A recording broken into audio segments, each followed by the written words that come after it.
regular meeting of the City of Ojai Parks and Rec Commission to order. I have 6:05, and Lois, can you call the roll? Of course. Commissioner Entner? Here. Commissioner Wilson? Here. And Chair Taylor? Present. Perfect. Great, thank you. And let's see, we'll do the Pledge of Allegiance. Thank you. Can you display the flag? Great, thank you. I'll, unless there's any objections, I'll lead. No objections. Place your right hand over your heart. Ready, begin. I pledge allegiance to the flag of the United States of America and to the republic for which it stands, one nation, under God, indivisible, with liberty and justice for all. Thank you, Susie. Okay, James, or excuse me, Lewis, can you please, are you going to send me the public comments, or do we have attendees that are in person, or? I don't have any written public comments, but I am seeing two attendees.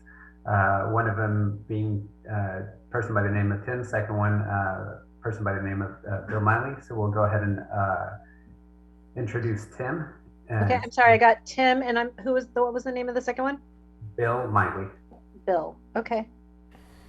Okay, so can they hear me, or am I projected in council's chambers? Yes, they can go ahead and hear you. And so what I'd like to go ahead and do is begin with Tim, since he was the first one in, and allow him to go ahead and speak and see if he has a public comment. Okay, and I just want to preface him speaking with matters that aren't on agenda are addressed under public comments, but the commission can receive your information, but we're not able to engage in a discussion regarding the matter since it's not on agenda. And if the content that you're wanting to discuss is on agenda, we can discuss it later in the meeting. Perfect, thank you. And we'll go ahead and bring Tim into the meeting. Hi, Tim, this is Louise. Can you hear us? Yes, I can. Perfect. Tim, do you have a public comment for this evening's meeting? Yes, I do. Are you ready? Yes, thank you. Okay. Good evening, Chair, Commissioners, and staff. I don't know if all of you are aware yet of the task the Council has asked you to address at a future meeting, which is to find a solution to our pickleball dilemma. As some of you remember, the Commission has already reviewed this issue in the past and given recommendations to the Council. If any of you need any information regarding the pickleball group, please let me know. Also, I'm sure staff will be able to provide you with pertinent information. One place to start might be the original Libby Park grant deed and the City Council's Resolution 10-18 dated April 27th, 2010. Thank you. Thank you, Tim. Mm-hmm. And Bill, Luis, are you able to bring Bill in?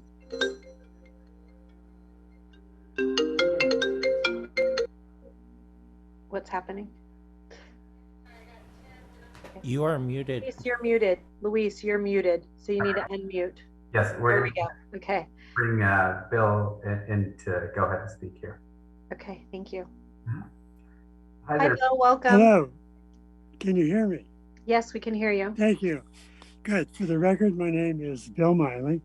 My family and I have lived here since 1968, and some of you know me. I joined a group of folks. Karen Quimby is involved with that and kind of leads it. We're concerned about the noise that's being intruded into the homes and the apartments that are next to the pickleball court on South Ventura Street. I think you know that. It's recently definitely been shown that there is pickleball sounds that go across South Ventura Street into the apartments and also on the south side. We're looking forward to participating in the March meeting. It's been pretty well established that pickleball, besides being upcoming sport and a really good exercise program, does have some sound intrusion issues that need to be dealt with, and we're certainly working hard to help find a win-win solution. So we appreciate that you'll be taking it up in March. Thank you so much. Thank you, Bill. Appreciate that. Okay, Luis, any other public comments in person or electronic? No other public comments. Okay. Okay. And can you please present the police report? I don't believe we have a representative from the department. That is correct. Okay. So for the police report, we're going to be looking at January 2022. As commissioners and those who have access to that or have downloaded the packet, they'll go ahead and see it. We'll begin with the skate park. For the skate park, there was one call, but that was unrelated to recreation. It was in relates to lost property. Over at Libby Park, there was 4 calls for service, 4 extra patrols, and 2 arrests. And there were also 2 calls unrelated to recreation. Over at Zero Park, there was 9 calls for service and 1 arrest. At City Hall campus, there was a call for service, but that was unrelated to the recreation department. That was a break-in that was reported at the Help of Ojai building at the Little House there. Other than that, there's no unusual amount of calls. As previously noted, not all extra patrols are logged. Deputies may be in the area conducting patrol. However, if there's no need for service, then that patrol may not be logged. That there does conclude the police report for January 2020. So the like Libby Park, for example, just to clarify, the calls, and we can discuss the format further, but calls unrelated to recreation, are you referring to the child custody exchanges as those calls? That is correct, yes. Okay.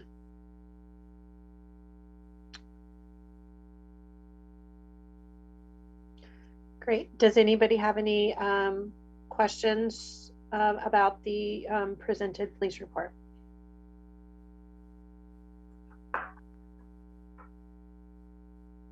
I have one question. Do we know on the January 14th 10:53 call what the arrest was for?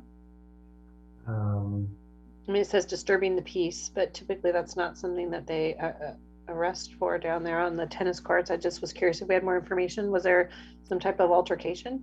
Not that I'm aware of. Unfortunately, I don't have additional information to that particular call. It's something I can definitely go ahead and look into. I just was curious if we had it. That's okay. So no, not offhand at this moment. Okay, thank you, and thanks for putting that information on there about pulling out the recreation information. Okay. Public Works report. Do we have one for you to provide, or? Yes, so I have a Public Works report here. So recent events held at Libby Park include Chess in the Park. Chess in the Park is hosted by the Chamber of Commerce. It is held on the 3rd Saturday of every month and is free for all community members. Wait, slow down. I missed that. I'm sorry. It's held every when? The 3rd Saturday of every month. Okay, 3rd Saturday. It's free for all community members. And the games, they're played near the fountain area, and it begins at 10 a.m. I meant to ask you that. My daughter really wanted to go, and I blew it. So 3rd Saturday, 10 a.m. by the fountain. Okay. I'm gonna look that on my calendar right now. Yeah. Another event that was held at the park in the month of January was the Mlk Celebration. And that was hosted by the Ojai Youth Foundation. That was on January 17th. That included, that was a free event which featured guest speakers, student musicians, singers, and students read essays and poetry, and there's a poetry contest as well. At the skate park, there was graffiti reported in the restroom, which was addressed by staff. And over at Rotary Park, gopher abatement continues with mechanical traps. At Zerazodi, there was graffiti reported outside the Boyd Center and restroom. And again, that was addressed by Public Works staff. With that, that concludes our Public Works report. Thank you. Any questions for Luis on the public work report? Public works report? No, but thank you. Okay, consent items. Minutes from the January 6, 2022 meeting. Has everybody had an opportunity to review the minutes presented? Yes. Any discussion? I'll make a motion to approve the minutes from the January meeting. I'll second the motion. Thank you. Luis? We'll go ahead and do a roll call. Commissioner Wilson? Yes. Commissioner Intner? Yes. Chair Taylor? Yes. Motion approved. Thank you. Okay, presentation, actions, and discussion items. We have subject police report, recommendation that the commission discuss the police report format and provide feedback to staff. So you kind of already addressed my, I'm just gonna grab, I threw it down on the ground, sorry. So my confusion was creating data that maybe future commissions might be using in years to come to refer back to at some point and say, you know, wow, crime is really down or crime is really up, and it's based on skewed data that isn't really accurate, so to speak. I think the intention of it was for us as a commission to know what's going on in the parks that's related to recreation and crime. It was really like, how often are the police getting called? Is there vandalism, thefts, disturbances?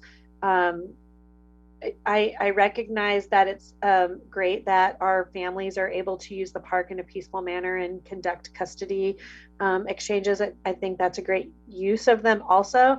I just felt that was, you know, those can happen. Sometimes custody exchanges can be something that happens 5-6 days a week, depending on the you know, custody situation.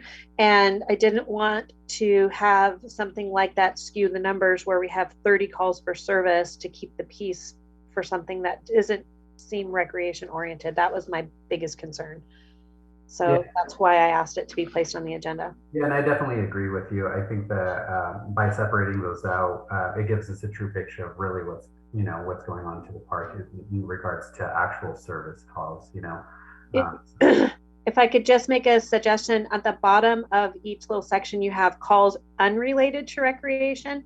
Maybe we would switch it around, and the data that we move forward would be like maybe calls related to recreation might be an easier way to do it. I don't know, because we don't really have a total, or are you tracking the totals in a different way? No, so the way that I'm tracking the totals is on the third page, which shows the numbers of calls, extra patrols, and arrests. One of the things that I'm not documenting on there right now is calls unrelated to recreation. Okay. So it shows, you know, that the total service calls, arrests, and extra patrols there. But again, the unrelated are not being logged at this time. Okay. I guess that's the same. If you have both of them together, calls for service 0, calls unrelated to recreation 1. I get it. What do you, Karen and Sage, or Commissioner Wilson and Intner, how do you feel about the format? I think it's good just to call out that unrelated to recreation, and the way the report's formatted now, I think it makes sense. And the chart, the graph really, you know, helps see, particularly if you want to zero in on crimes that involve arrests or citations, which would, you know, usually mean they established there was a crime. Mm-hmm. I think it shows it's a real easy way to see what's going on, and as it keeps going as a rolling or, you know, cumulative report. Mm-hmm. I agree. I agree as well. I think the level of detail is good and the presentation makes sense. Okay. So do we need to have a motion to move forward, or is this just an administrative decision that we can continue practicing? Yeah, no motion is needed. We can just go ahead and continue practicing. Okay, great. Thank you for making those modifications, Luis. Okay, Sarazotti, is that the proper way to pronounce it? Sarazotti? Multi-purpose sport courts update. Recommendation that the commission receive an update on the construction of the multi-purpose sports courts. Okay, perfect. In summary of the staff report, last week staff learned that the contracting engineer, the contract engineering firm who is working on the project is no longer able to complete the project due to their internal staffing issues. Staff has sought 2 new engineering firms who may be potentials, and we are currently working on determining whether they are a good match for this project. We are also working on obtaining a new estimate for the cost of the project. The last firm had indicated that, based off of COVID-19, material expenses and labor expenses, the cost of the project had increased by roughly $122,000. So staff is working to get an updated quote from the new engineering firm. In the meantime, we are looking and reviewing the budget to find potential funding sources for the project.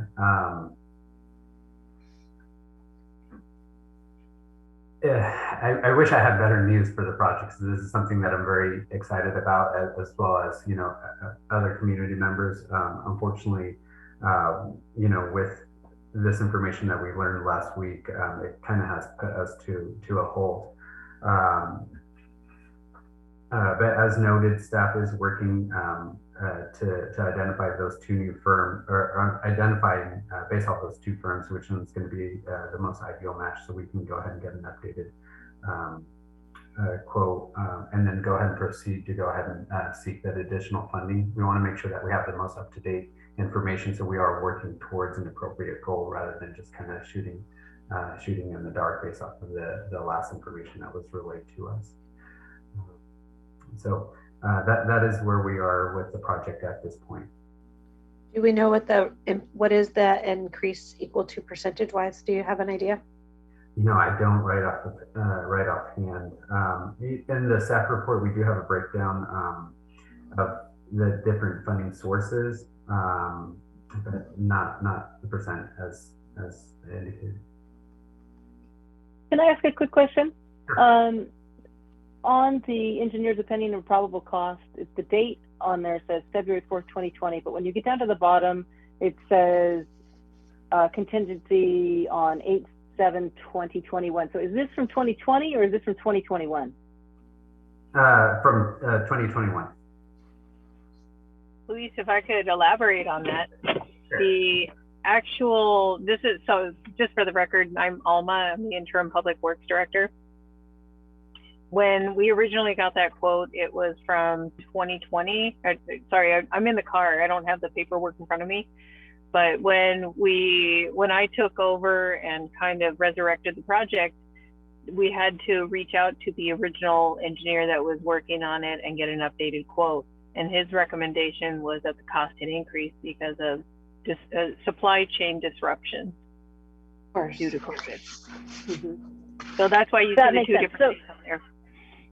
Okay, but it actually, this is from 2021, even though it was initiated in 2020. That's correct. The updated cost is from 2021. Oh, it has. Great, thank you. That 25% contingency P Crabtree on 8/7/21. That's when it was last updated. Is that what you're saying? That is the last estimate, the most updated estimate that we received, and that is what we, as of right now, believe the cost will be. But as Lisa mentioned, we're working on identifying another engineer to take over the project, and we believe we do have one. We just have to get the service agreement in place for that. And after that's done, we'll ask for a more recent update of an estimate. Okay, well, that's certainly disappointing news. That seems to be the theme of construction these days with COVID. Unfortunately, yes. Yeah, we definitely wish we had better news on that, but yeah. Well, Okay. I'm glad we have better numbers. Even this is more helpful than where we were. So that's a good start to moving forward and figuring out how to get there. I have a couple of questions. Yes. So, what are the requirements for spending the money from the grants? In other words, are there time limits on any of the grant money? Yes, there are. Sorry, Luis, go ahead. No, go ahead. Oh, so the actual construction, the construction needs to be completed by 2024. So we have until 2024, the end of 2024, to spend the money. Okay, that's from the state money. Is that what it is? That's correct. Okay, okay. So, has there been any previous estimates as to actually how long the construction will take once it gets started? That is something that it's a question that I need to pose to the engineer that is going to resume the project or to complete the project. I don't have an actual timeline of construction as of yet. Okay, and so this engineering, this new engineering firm, they're just responsible for the overall design and oversight of the project, and then there would be a subcontractor construction organization, if I'm understand. Is that a correct understanding? So the plans right now are at about 90%. Okay. I would just need the remaining ones. I would need the plans completed to put forth a construction bid. Okay. So, yeah, and then there would be, once I put out the request for bids, then there will be a subcontractor that's going to actually do the work. Okay. So, this could put us in a real crunch for complying with the grant requirements. Yeah. I don't think so. You don't think it's just, no, I think we still have ample time to construct it. The key is going to be identifying the funding to close the gap on it. Okay. And Alma, correct me if I'm wrong, but can't we put something in our contract with the new contractor that construction has to be completed in order, to not jeopardize that funding when they enter into the contract for build and construction? We can, and I haven't drafted that contract yet, but we can. Okay. Commissioner Wilson, any other questions?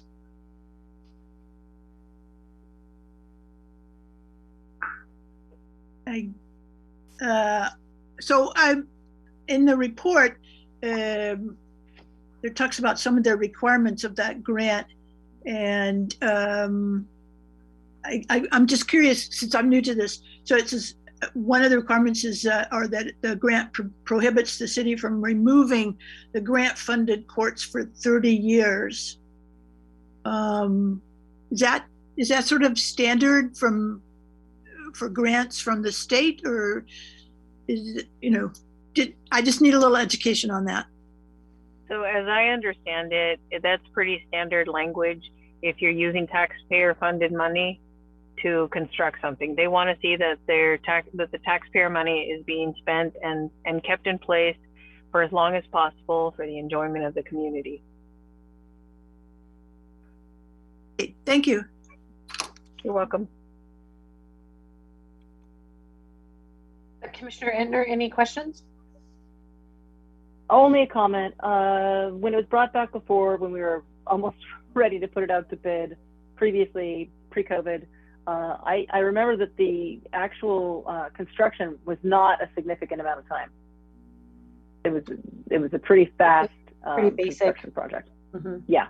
I kind of remember talking about that as well, that it was, I think that the commission was actually planning on having it done because I think we talked about doing it in between different sports and how it would be disruptive, or if I recall correctly. That matches my recollection. Yes, and that it was a pretty straightforward build. There was nothing really complex about it. So. Okay, great. So Luis, are we going to, can we keep this on agenda for a future agenda item so that the commission we're not totally in the dark with what's going on? Absolutely. Our goal is to go ahead and keep the commission up to date. So we'll definitely go ahead and do that as we progress with the project. Okay. I like having it on agenda so that we can actually discuss it. That's my preference, because having it in just as a comment, it seems like it's pretty limiting. So I like having it as an actual discussion item. Sure. Okay, complete streets, and thank you, Alma and Luis, both for that update. Update on the complete streets master plan. The commission received an update on the complete street master plan. Sure. So just a little bit of background of the actual plan. So in September 2017, the council adopted the Complete Streets Master Plan as implementation strategy of the city's 2012 Complete Streets Policy. The plan was adopted to provide safe access for all users, including pedestrians, bicyclists, motorists, and transit riders of all ages and abilities, while incorporating transportation principles that include the provision of safe and comfortable routes for walking, bicycling, and public transportation to increase these modes of transportation, enable convenient and active travels as part of the daily activities, and reduce pollution, and meet the needs of all street users. And then we provided a copy to the actual master plan.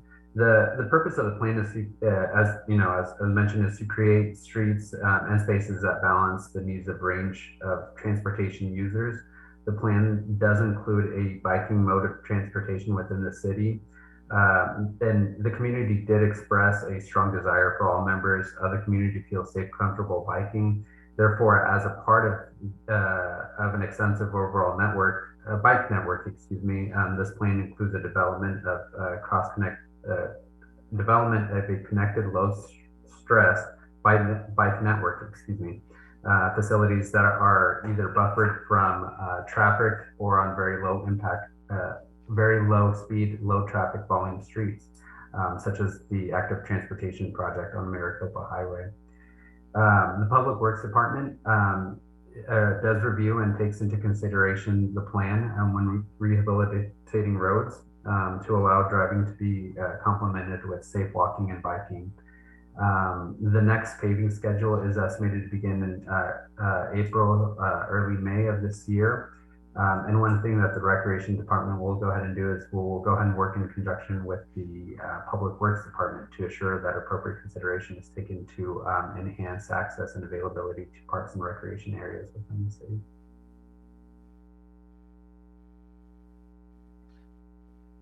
So how would that work? I mean, how does the staff ensure appropriate consideration? I mean, can you give me some examples or an example of how the Parks and Recreation actually has input into this into this plan? Sure. So again, as it relates to Parks and Recreation, biking is one of the aspects of the plan. To answer your question, I think the best example for that would be the ATP project. When that was implemented, is to go ahead and provide a safe access for users who are going to be biking, from through that corridor to make sure that they are safe. In regards to actually pertaining to Parks and Recreation, I want to be completely honest with you. I had a little bit of difficult tying the two together, but nevertheless, as mentioned, when road rehabilitation does take place, the Public Works Department is going to be taking the plan into consideration. We're going to be working with them in conjunction to make sure that takes place there. So does that mean like the Public Works Department would let you know when they're going to be doing certain work that may either be in the vicinity of one of the parks, or could potentially there might be an opportunity to create more access, or more, I don't know, I guess I'm just trying to understand what role Parks and Rec actually contributes to the implementation of this plan. Correct.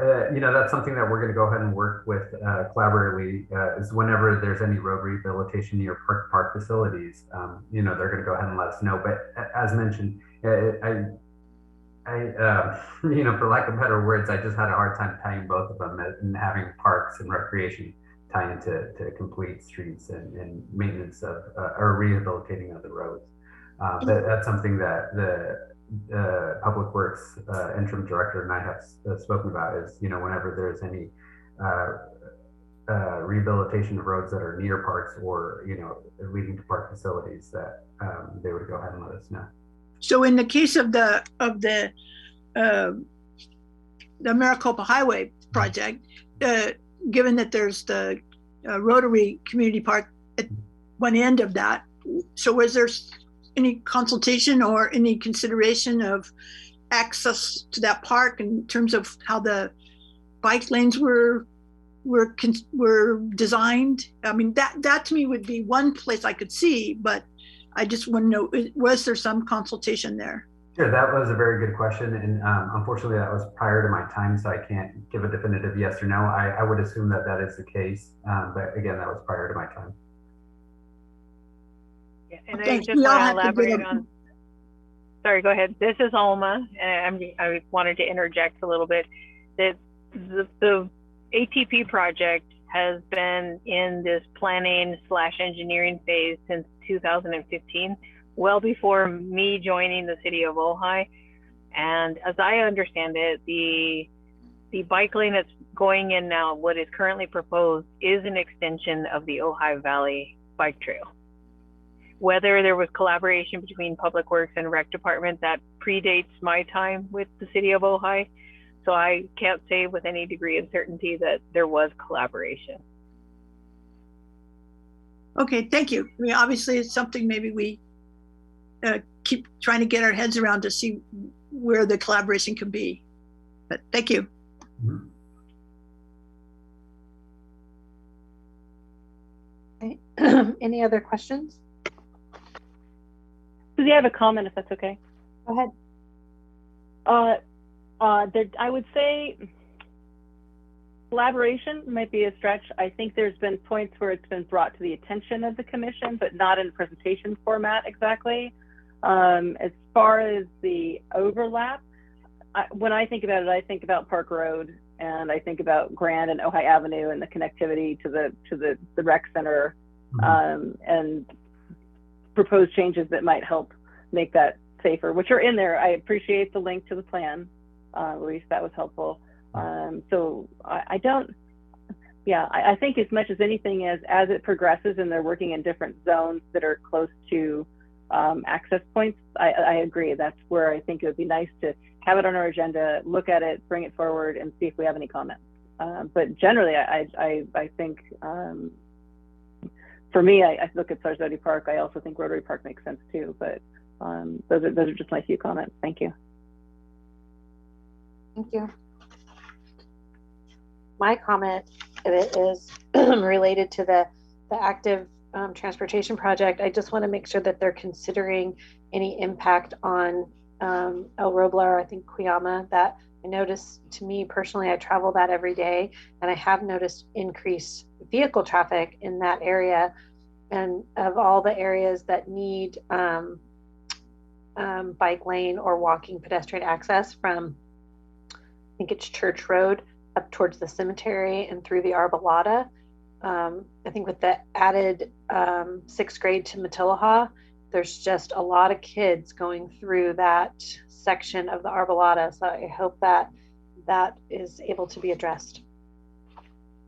I know that Councilman Wyrick brought it up about widening that area at some point. So I hope that the council is considering that as well. Okay. You're talking about the intersection at El Roblar, Cuyama, and Maricopa Highway? Yes, going east. Going east, okay. That's actually outside of the city's jurisdiction. It's in unincorporated county. and I've been in discussion with Caltrans on how to proceed about that, but nothing definitive yet. But it feeds into right at the cemetery is the city limits, correct? It's yes. So that's what I'm referring to, is that there is a bike lane on I believe that turns at that intersection. If you're traveling east, it turns into from El Roble, I think it turns into Cuyama. And then there's a bike lane all the way up to Church Road, and then it stops from Church Road to the cemetery.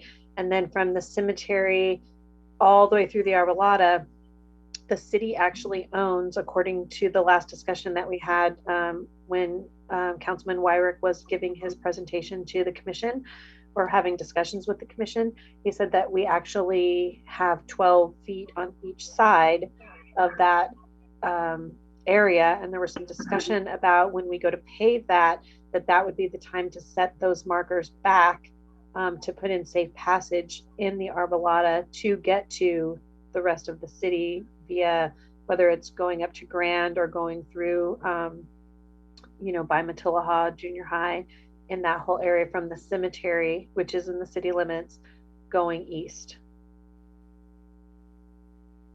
If you go there before school starts or at after 3:15, there's so many children on those, that's, single lane road, no bike trail at all, walking in, sometimes 2 and 3 abreast. And then you have a bicyclist riding in there, and it's just heavily congested for our community. So I think it warrants the council's attention. Okay. I understand that the area going up to it isn't part of the city limits. And I also understand that there was a fatality not that long ago. So certainly it behooves Caltrans to address it. There's just a lot of foot traffic and bicycle traffic on that stretch. And there is access. It's just not structured correctly. Like there's a footpath that they can walk on, but it's not maintained, and it has overgrown with brush, and it could use some attention. Okay. Thank you. Thank you. Okay, city policy and procedures for outdoor recreation facility use. Recommendation that the commission receive an update on the city's outdoor recreation facility use policy and procedures. Okay, so do you want to go over it and then we can discuss it? Yeah, of course. So with this, we'll go ahead and focus more on the new policy facilities. I know that there was a focus with multi-purpose sports courts, and we'll go ahead and get into that a little bit. But so when a new recreation facility is set to be constructed within the city, the Parks and Recreation Commission traditionally is directed by City Council to plan and study the development of the project and to formulate policies. The Commission also advises Council on administrative development of recreation areas, programs, and recommends conceptual design of the park and park facility improvements, such as with the Sarasota Master Plan. When establishing rules and regulations for the facility, the uniqueness of each facility is taken into consideration to establish best practices for that particular facility. All rules which are established are set with park goers' safety in mind. Every park within the city has its own policies governing its usage. However, most rules apply across the board. Things like no smoking in the parks, camping in the parks is prohibited. Motor vehicles are restricted to, designated parking areas and are prohibited on park fields. And then in regards to the hours, in consideration with the Parks and Recreation Commission recommendation, park hours are set by City Council. Now, the city manager and his designated representatives are subject to council's direction, authority, and control. They may enforce park rules, regulations, control of time of the park, as noted in the city's municipal code, section 4-3-301, subsection A and B.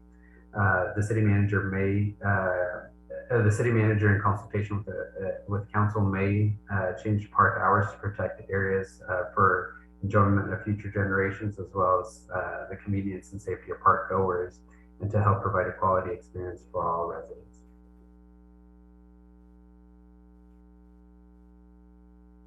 Well, since I asked for this, I have a number of questions, Luis, and perhaps the other commissioners can also help me understand this. So as I read this report, and you just summarized it very well,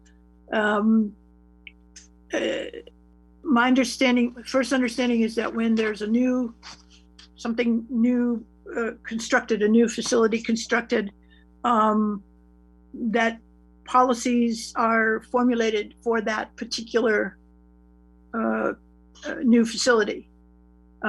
So there's no like sort of universal policies other than the basic rules and regulations that you've listed here? Correct. Okay, so it is a case-by-case basis that policies are formulated. And again, yes, looking at the uniqueness of the facility, such as, things for the skate park wouldn't be applicable to tennis court. Tennis court wouldn't be applicable to a skate park. So okay, so the idea is that the policies are related to the use of the facility, the specific use of the facility. Right. Okay. So so every park. So actually, it sounds like every park plus every facility within a park has these policies, right? Correct, and their rules are posted at every single park. But so even the ones that are very particular to a certain facility, like was that in other words, where could I find what the policies are for a specific park and or a specific facility? Just on the sign posted at the parks? Right. Yeah. Okay. Okay. Yeah, the rules park. Mm-hmm. Okay, and then so as I understand what you wrote here, and I also looked into the municipal code, park hours are set by the city council, but city manager and his designated representative basically can alter those within the authority given to them by the city council. Is that a correct understanding? That is correct. Okay. And does that also apply to subsets of the park? In other words, specifically looking at this new multi-sport court in Sarasota, so there could be one set of hours for that facility and a different set of hours for, say, the picnic area or the softball or the baseball fields. Is that a correct understanding? That could happen, yes. That could happen, okay. And I appreciate that what you gave us here and what the basic rules really are focused on safety. I mean, I think that's, if I wanted to draw a general policy, it's safety first. So I appreciate that. But the last paragraph I was wondering about,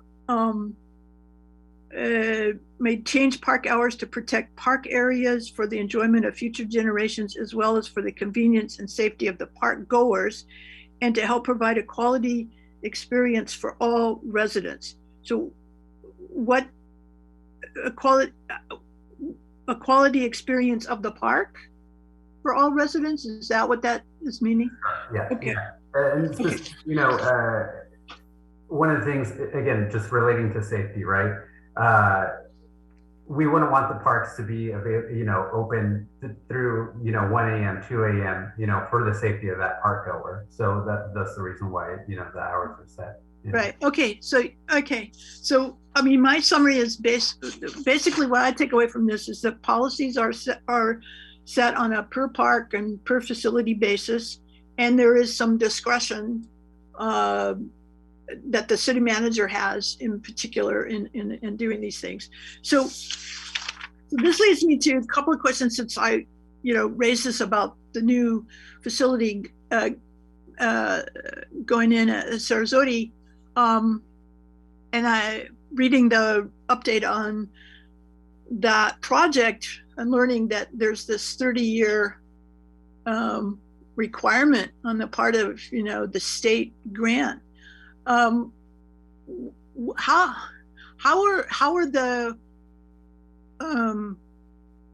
does the city council or how does the Parks and Rec Commission come up with recommendations about these policies? How does the city council decide what the policies are going to be? Because again, I'm concerned that given the location of that sports court, which I think is going to be a fantastic thing to have there, but I'm concerned that given the unfortunate precedent of the neighbors complaining about the pickleball courts, that there's going to be complaints, and there's going to be efforts to either restrict or shut down that facility. So how can we? What are the possibilities of mitigating that or preventing that from happening? Given that there's not like a real standard, this is the policy for all parks and recreation facilities throughout the city. Do you follow what I'm trying to ask? Okay. Are you talking about the new courts that are going to be constructed, or where are you talking about your concern? I'm talking about the new courts. Okay. Yeah. Okay. Yeah. No, Luis, may I ask a question? Sure. Yeah. What I don't see on there as a policy is we have a general policy for lighting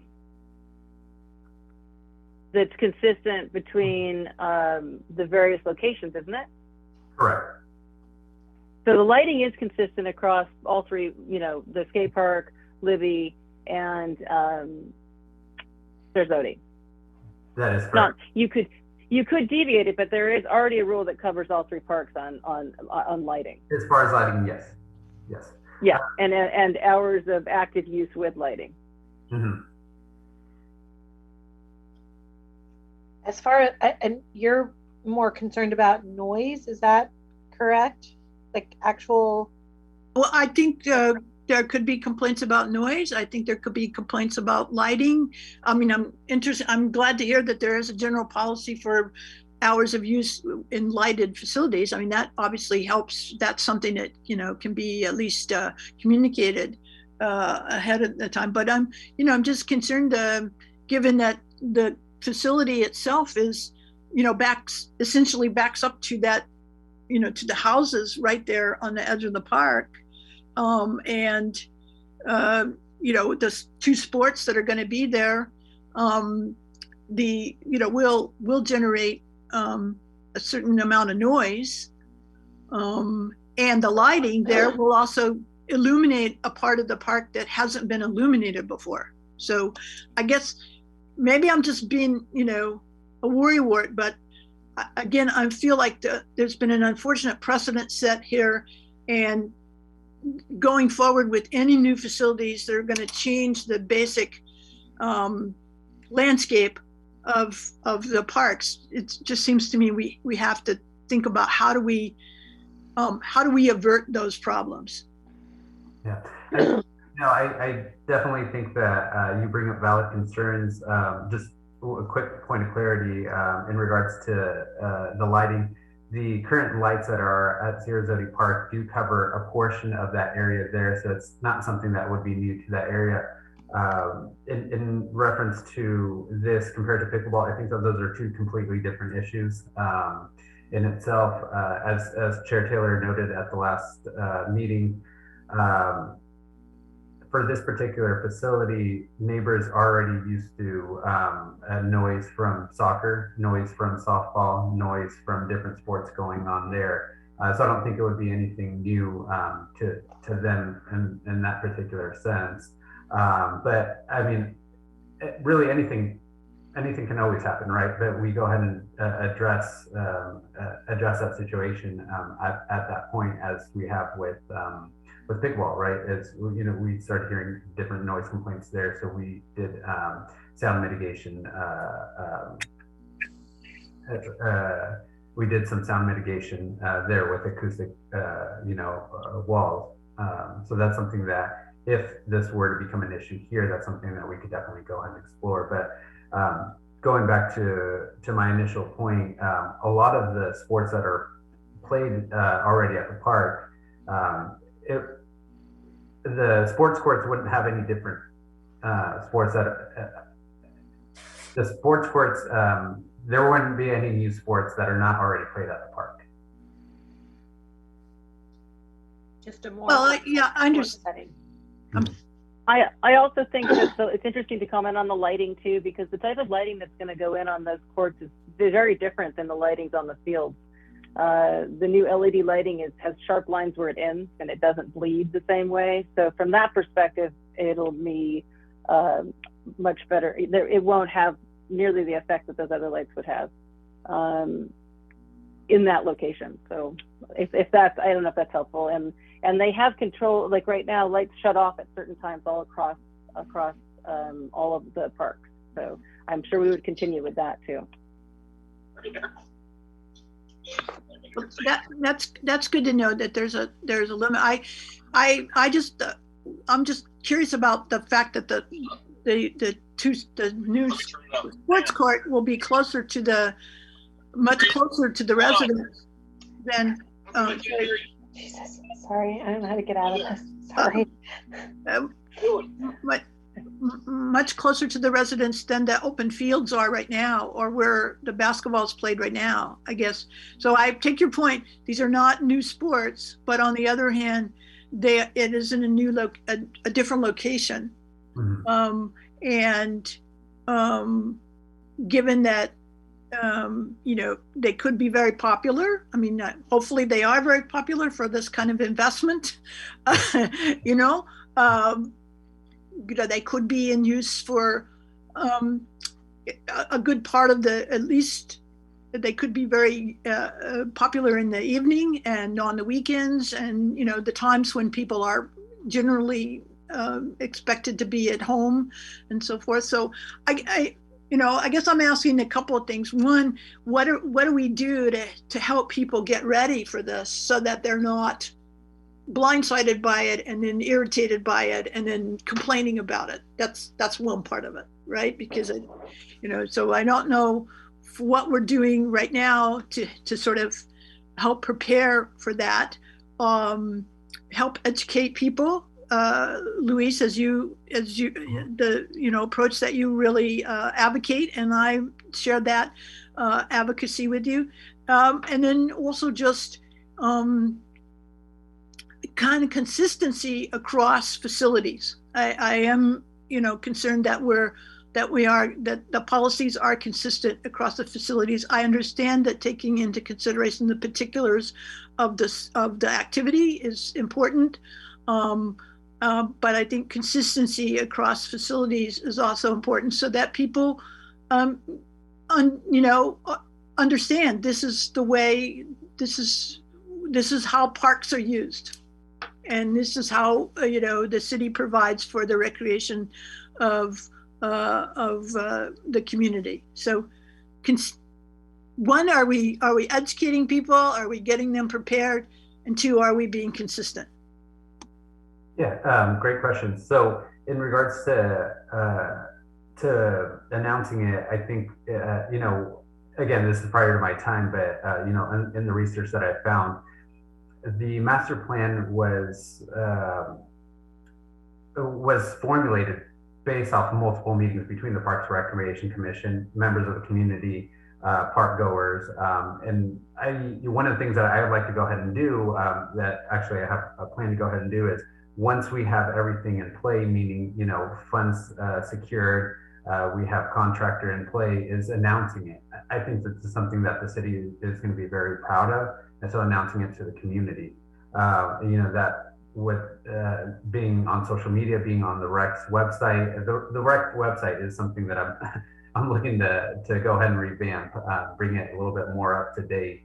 We have a great website, but again, I think we could definitely go ahead and build upon what we have. But that's, those are two different avenues that we can go ahead and inform, members of the public, or get them ready, as you mentioned there.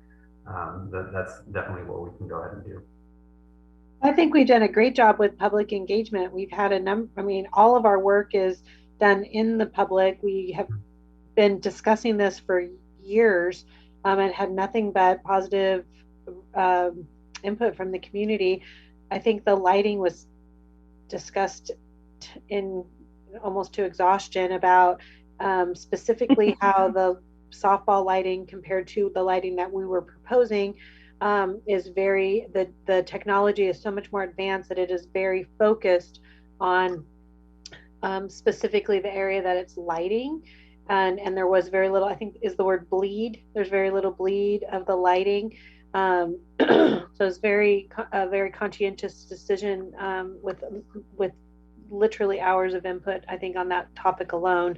But, you know, as, and I'm sure that Commissioner Entner would support this, that the activities that are being proposed there are being played. They're just not on the proper surface. That area is being used just not to its full potential. Yes, I would agree. And I also, the master plan, this was the project that rose to the top for both the futsal and the recreation values of that, and the missing piece for basketball, having outdoor courts that allow them to have practice areas. The value was there. We had multiple public meetings outside of the commission on that project, and we had a consultant come in and work with us on that master plan. And I think Thursday Park is an active recreation park, and it's an appropriate placement of it in that park. And the lights are on multiple nights a week. I mean, I don't know, are so many nights a week with all of the drop-in things and all that's going on. So it'll be there happening while other things are happening. I think I would understand that there may be some, it changes hard, but I think that the location isn't, it's been thought through, it's been vetted. I agree with Susie that the lights have been discussed a lot, and what that would, you know, the effects and the benefits of it, and it will create so much more opportunity for us to program both for kids in the afternoons and allow for more adult recreation in the afternoons and evenings. And it serves not just basketball, but futsal, which we used to have issues with because the best location they could find were tennis courts, which was not an appropriate fit for the tennis courts. So I am excited that at some point we can bring forward the ability for that sport to have a place where it can be without, you know, being a problem. So yeah, I think those are my comments for now. I want to say I appreciate all the effort that has gone into this, and I did watch some of those meetings where you did discuss the lighting too quite extensively, and I appreciate all the effort that went in. I think the original work that was done to come up with the master plan and everything, it was terrific. I just point out that was, you know, 5 years ago, and things can change, situations can change, people can change. So I guess what I'm just trying to get to is maybe a recommendation to the staff, and to the extent that the commission can play a role, that we, you know, we bring this back to the public's attention in a very deliberate way, and right along each step. I appreciate what you said, Luis, about wanting to get everything lined up. I think that's totally the way to go.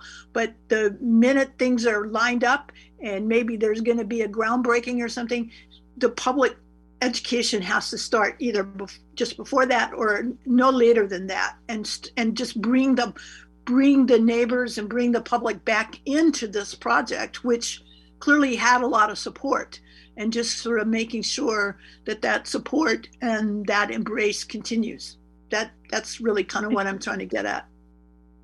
And I think Luis's approach is good. And to be fair, I don't think we've ever put them out of it. There's welcome, you know, it's been open the whole time, and everyone's been invited, and it's been continually talked about at the meeting. So I don't feel like it ever fell away. I think people are invited into the process. So, but I like Luis's approach.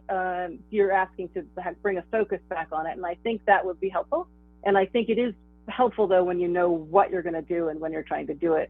To do that. And again, I really feel like Thursday Park is an active recreation park that's been there a very long time, and activities that are active and, you know, are going on all the time. And we don't have that many spaces in Ojai, and this is a very appropriate space, I believe, for the activity.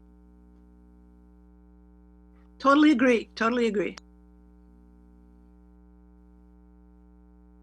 Okay. Any other comments? Okay, thank you. Informational items, recreation report. What's left to cover on there, Luis? Mr. Montgomery, I'll invite you to go ahead and share our update, please. Thanks, Weston. Hello, Commission. I have the rec department update for you this month. And I will begin again with COVID-19. We continue to offer our COVID testing at Sarasota Park Monday, Wednesday, and Friday from 9 a.m. to 3 p.m. Moving on to our outdoor use and rentals. Groups continue to take advantage of our reduced cost field use rentals for user groups to hold classes outdoors. Anyone wishing to instruct a class in the park with the reduced cost field use agreement may pick up a special event application at the Recreation Department office or visit us at ojairec.com for that application as well. And one note is that could apply to any park, not just Sarasota. The picnic area rentals at Sarasota Park are beginning to fill on weekends as our weather warms up. And a note is our picnic areas are open during regular hours on a first come, first served basis. Interested parties may pick up an application for picnic area reservation at the Rec Department office or online as well. As far as the recreational programming, the activities we just heard about, we are happy to announce again that the Ojai Rec Department and Ojai AYSO are partnering this year to bring the Ojai Five-A-Side Youth Soccer League. This volunteer coach program provides the perfect opportunity for soccer players to sharpen their skills and work on fundamentals while playing a more exciting and faster paced version of a traditional fall soccer league. This year, the season will run on Saturdays, March 5th through May 21st, and anyone interested in registering can visit ojaiayso.org or also call our office for more information. We are always trying to provide creative new programming, and this month we're going to tell you about kids yoga, art with Robin, and mindful movement arts. And we're happy to see them here providing great opportunities for kids to play and grow. The 3 drop-in adult activities, basketball, soccer, and ultimate frisbee, do now have some regular players and consistent turnout. A note is our drop-in ultimate frisbee is looking for a new volunteer facilitator to oversee and create positive ownership of the activity. Each drop-in activity is $3 per player. Pardon me, that's our security going off. And $3 per player paid upon arrival. Lastly, for our rec programming update, our homepage at ojairec.com is currently our virtual activity guide. From there, you may view our complete up-to-date list of recreational programming and opportunities to use our amenities. And a quick click on a class link will take you right to our registration site where you may sign up online. Pardon the beeping, everyone. One thing I would like to introduce, Luis and I would like to introduce with our department update is a program highlight. And just to speak about the value of our recreational programs and give you a highlight on the instructors and what's going on. So I'm sure all of you know about gymnastics a lot, but our first one will be Ojai Valley Gymnastics. And this year, the program celebrated Coach Stacy, which is well known, her 29th year of service with the city of Ojai. So it was a pretty good deal. The current offerings of gymnastics total 18 lessons per week, and they have provided day camps while following all guidelines and regulations. The big part of this highlight is due to the demand and popularity, the program is set to offer more camps, start having drop-in options again, and include a parent-child class to meet these demands. So that's our highlight, and it's just to inform you of the value that we see in recreational programming and invite you to come check out, and any member of the public to come see these programs like we do. Future goals of the department. The department is seeking to build upon our already amazing pool of passionate contract instructors. We are seeking instructors to offer new rec programs in their field of expertise. Adult and youth programs will be considered. Partnerships with existing businesses will also be considered. For more information on providing a class through the department, please call or visit our office and request an activity proposal form. Thank you for your time, Commission, and for your service. And if you have any questions, please ask. Thank you, Weston. Any comments or questions? Okay. Just a comment. I think it's great that you're seeking out new contractors, and that's very exciting. And I think you never know what will come your way. So thank you for doing that. Thanks for saying that. Yeah, we are trying to get creative, and there's always something new that you'll never know. City Council Liaison Report. Councilmember Blatz. No report this time around. I'm sorry? No report. No report. Okay, thank you. Any commissioner reports, comments? No? I don't have anything. No? Okay. Okay, and we already discussed that pickleball will be on our March 2022 agenda for discussion. I think that we have some staff updates that you're working on some information. Skate park shade structure update. I know that there was quite a bit involved in that, so we'll look for that in March and then hope to have some program enrollment information updates for the commission as well. And then we added one more throughout the meeting. I can't remember. What was that? The multi-purpose sports court. Yeah. Thank you. Yeah. Okay. So can I ask a clarifying question? So yes. We have our March 3rd meeting, and then we also have our joint meeting with the City Council in March. Is that correct? That is correct, yes. And I don't have the date offhand for that joint meeting. Sure, that joint meeting is scheduled to go ahead and take place Tuesday, Tuesday, March 15th. 22. Mm-hmm. Okay. And is the current plan is that a Zoom meeting, or we're just wait to see what it's going to be? It most likely will be a Zoom meeting, but yeah, we're going to go ahead and wait to see, but most likely Zoom meeting.